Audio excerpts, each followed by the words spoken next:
আসসালামু আলাইকুম প্রিয় দর্শক শ্রোতা, আমি নাজমুল সাকিব, সম্পাদক দৈনিক ফুলকি, ইউটিউব চ্যানেল ফুলকি নিউজ এবং ফেসবুক পেজ ডেইলি ফুলকির পক্ষ থেকে আপনাদের শুভেচ্ছা জানাচ্ছি। আজ আমি কথা বলতে চাই সাভার এবং আশুলিয়ায় সরকারের নতুন গ্যাস সংযোগ দেওয়ার কোনো ইচ্ছে নেই এবং এলজিবির মূল্য বৃদ্ধি প্রসঙ্গে।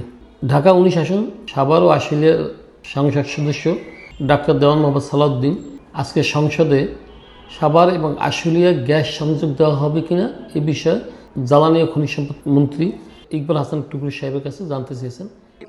মাননীয় স্পিকার, ব্যাপারটি গুরুত্বপূর্ণ দেখে আমি একটু পড়ে শোনাচ্ছি। বিদ্যুৎ, জ্বালানি ও খনিজ সম্পদ মন্ত্রী মহোদয় অনুগ্রহ করে বলিবেন কি, আমার নির্বাচনী এলাকা ঢাকা 19 সাভার আশুলিয়াতে জনগণের ভোগান্তি লাঘবে নতুন গ্যাস সংযোগের কোনো পদক্ষেপ গ্রহণ করিবেন কিনা, হইলে তাহা কবে নাগাদ বাস্তবায়ন করা হইবে? মাননীয় স্পিকার, আপনাকে ধন্যবাদ। মাননীয় মন্ত্রী। মাননীয় স্পিকার, আবাসিক, বাণিজ্যিক, সিএনজি শ্রেণীতে নতুন গ্যাস সংযোগ প্রদানের কোনো বিষয়টি বর্তমানে স্থগিত রয়েছে। মন্ত্রী মহোদয় তার উত্তরে জানিয়েছেন সেই ফ্যাসিস্ট আমলের কথাই, গ্যাস সংযোগ বন্ধ আছে, এখন কোনো গ্যাস সংযোগ দেওয়া হবে না। আসলে গ্যাস সংযোগ অনেকেই গোপনে নিয়েছে। এরা তিতাস গ্যাস কর্তৃপক্ষকে বা স্থানীয় অফিসকে ম্যানেজ করে অনেক বাসা বাড়িতে গ্যাস সংযোগ যাচ্ছে, সরকারের গ্যাস অপচয় হচ্ছে, কিন্তু সরকার তার মূল্য পাচ্ছে না। সেই শেখ হাসিনা আমলের গান গেয়ে লাভ নেই। মানুষের বাসা বাড়িতে গ্যাস সংযোগ দেওয়া উচিত। মানুষ কি 5তলা 10তলা বাড়ি বানিয়ে কীভাবে রান্নাবান্না করবে? লাকড়ি দিয়ে থেকে কথা রান্না হবে?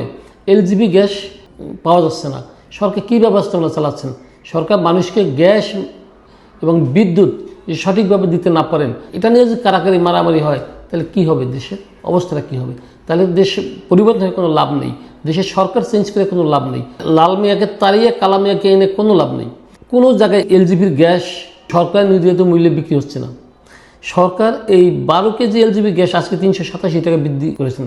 এই 387 টাকা সন্ধ্যা 6টার পর থেকে কার্যকরী হবে। এই 387 টাকা বৃদ্ধি করেও লাভ নেই। আগে ছিল 12 কেজি এলজিবি গ্যাস 1341 টাকা, কিন্তু বিক্রি হচ্ছে 2200 টাকায়। তারপরে সবসময় চাহিদা মতো পাওয়া যায় না। কিন্তু যারা বহুতল ভবনের বাসিন্দা তারা কি করবে? সেখানে তো আর লাকড়ি দিয়ে আলগা চুলা পেতে আর রান্না করতে পারবে না। তাহলে গ্যাসটা আমার মনে হয় সাভার আশুলিয়া না, বাংলাদেশের সকল জায়গায় গ্যাস দ্রুত সংযোগ দেওয়া উচিত। গ্যাস সংযোগটা না দিলে তিতাস গ্যাসে কিছু দুর্নীতিবাজ কর্মকর্তা কর্মচারীদের পোয়া করা হচ্ছে, তারা অবৈধভাবে ফায়দা নিয়ে গ্যাস সংযোগ দিয়ে বলে আমরা জানি না। উদ্ধার অভিযান চলে, আবার দালালদের মধ্যে সেই গ্যাস পুনরায় আবার সংযোগ হয়। কিছু মানুষ ভদ্রতা খাতিরে তারা এলজিবি গ্যাস নিয়ে দৌড়দৌড়ি করে, কিন্তু যারা দুষ্ট মানুষ তারা এলজিবি গ্যাসের পিছনে ছোটে না, তারা চোরাইভাবে তিতাস গ্যাসকে ম্যানেজ করে গ্যাস সংযোগ নিচ্ছে এবং মাসিক এক চুক্তিভিত্তিক গ্যাস ব্যবহার করছে। তাই সরকারের ফায়দা কি? সরকারের গ্যাস ব্যবহার হচ্ছে, সরকার তার মূল্য পাচ্ছে না। আমার মনে হয় মানুষের রান্নার জন্য তো আর বেশি গ্যাস লাগে না, সেই গ্যাস দেওয়া হচ্ছে। তাই এইটা শিল্প উৎপাদনের দোহাই দিয়ে এই আবাসিক গ্যাস বন্ধ রাখা কোনো রকমের সমীচীন না। লক্ষ লক্ষ মানুষের তো হয়রানি হচ্ছে, সরকারের তার রাজস্ব থেকে বঞ্চিত হচ্ছে এবং মানুষ কষ্ট পাচ্ছে। আশা রাখবো দ্রুত সময়ের মধ্যে এই ফ্যাসিস্ট সরকারের আমলের যে গ্যাস সংযোগ বন্ধ রাখা হয়েছে এইটা অচিরে খুলে দেওয়া হোক। অনেকে ডিমান্ডের টাকা জমা দিচ্ছে, তারপরে সে গ্যাস সংযোগ পাচ্ছে না, তার টাকা ফেরতও পাচ্ছে না। কেন ভাই? এটা কি মামাবাড়ির আদবান নাকি? এই দেশটা কীভাবে চলবে? খাবারের 52টা পাম্প আছে, 46টি পাম্পে 26 জন টাকা পয়সা আছে কৃষি কর্মকর্তারা। তাই এই কৃষি কর্মকর্তা কাজ করবে কখন? এত পাম্পেই দাঁড়িয়ে থাকে এবং বাকি 6টা পাম্পে আরও 4 জন কর্মকর্তা আছে অন্যান্য অফিসের।